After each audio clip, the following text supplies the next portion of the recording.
हो गया। हम बात करते हैं अभी नागरिकता की।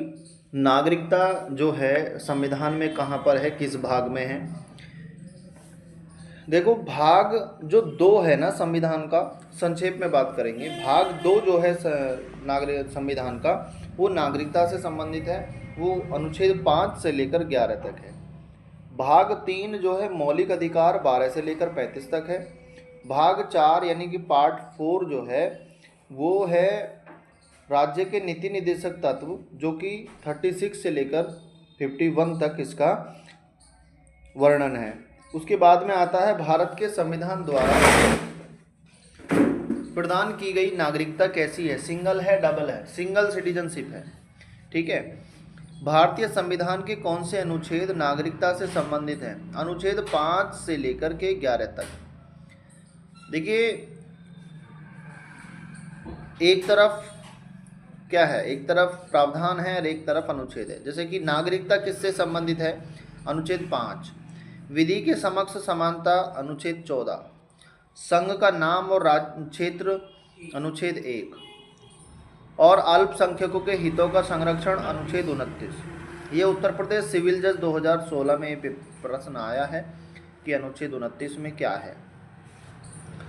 फिर एक क्वेश्चन आता है कि नागरिकता संशोधन अधिनियम 2015 के तहत निम्नलिखित में से कौन भारत के प्रवासी नागरिक कार्ड धारक के रूप में पंजीकरण के लिए पात्र नहीं है? वो ये है जो विभाजन के बाद पाकिस्तान में प्रवास करने वाला भारतीय। भारतीय संविधान का कौन सा अनुच्छेद यह बताता है कि जो व्यक्ति अपनी इच्छा से किसी विदेश राज्य की नागरिकता प्राप्त करता है तो वह भारत का नागरिक नहीं होगा?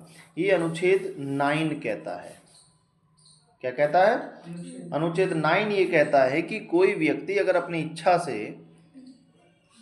इच्छा से किसी दूसरे देश की नागरिकता प्राप्त करता है तो वह भारत का नागरिक नहीं रहता है। ये अनुच्छेद 9 कहता है। क्लियर।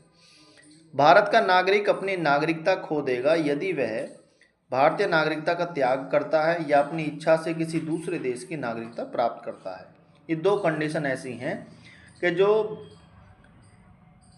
भारतीय की नागरिकता खत्म हो जाती है। एक कंडीशन तो यह है कि वो अपनी इच्छा अनुसार किसी दूसरे देश की नागरिकता प्राप्त कर ले।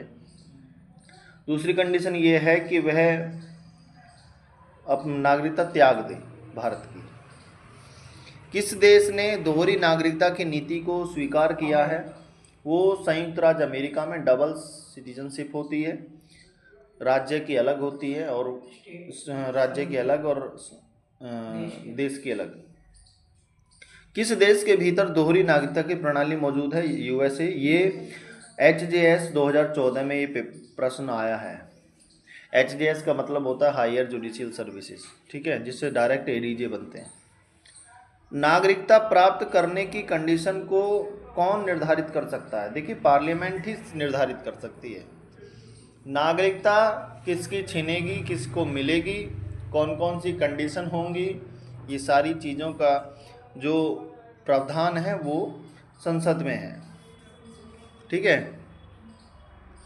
नागरिकता अधिनियम 1955 के तहत पंजीकरण द्वारा भारतीय मूल के किसी व्यक्ति का भारत का नागरिक बनने के लिए निम्नलिखित में से कितने वर्षों तक निवास करना होगा? 7 साल तक। देखो, दोबारा सुनिए। नागरिकता अधिनियम 1955 के तहत भारतीय मूल के किसी व्यक्ति का भारत का नागरिक बनने के लिए कम से कम उसको कितने दिन तक भारत में? 7 साल। जैसे एग्जाम्पल ले लो, अदनान सामी, वो पहला पाकिस्तानी था, वो लगातार भारत में 7 साल रहा, अब उसको भारत की नागरिकता मिल गई है। नागरिकता संशोधन विधेयक 2019 संसद द्वारा कब पारित किया गया? 9 दिसंबर 2019 को लोकसभा में और 11 दिसंबर 2019 को राज्यसभा में। हाल ही में किस राज्य सरकार ने निर्णय लिया कि नागरिकता संशोधन अधिनियम 2019 के तहत किसी भी गोरखा नागरिक का मुकदमा नहीं चलाया जाएगा? ये असम ने डिसाइड किया है। ये उत्तराखंड सिविल जज 2021 में परीक्षा में आया था। ये नागरिकता से संबंधित कुछ मोस्ट इम्पोर्टेंट प्रश्न थे जो आपको बताएं।